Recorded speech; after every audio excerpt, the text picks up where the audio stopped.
Hello guys, আমরা এখন একটা দুর্গম জায়গায় আটকে গেছি। এখানে কেউ কোথাও নেই, একটা দোকান ছিল সেটাও বন্ধ। এই সামনে একটা ছোট গ্রাম আছে, 10-15টা পরিবার।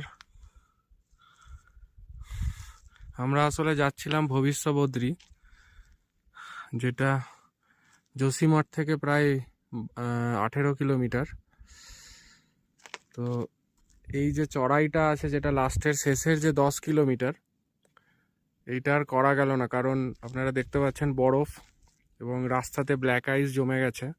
খুবই রিস্কি যাওয়াটা, স্লিপ করছে চাকা।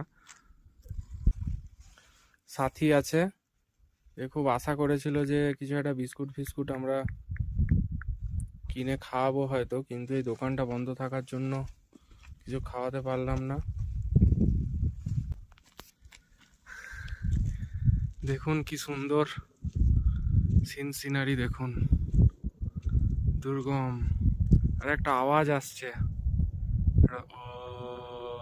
টাইপের আওয়াজ আসছে, পাহাড়েরই আওয়াজ হয়তো।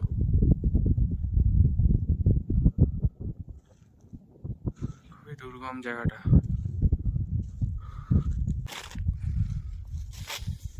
হাতটা পুরো জমে যাচ্ছে একদম।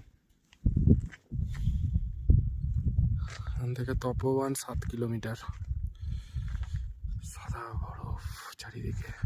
ওইদিকে নন্দা দেবী আছে।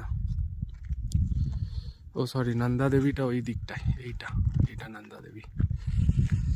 আমাদের ড্রাইভার দাদা অন্য একটা গাড়ি ব্যাক করতে যাচ্ছে, আর গাড়িগুলো যাচ্ছে না, সব ব্যাক করে করে চলে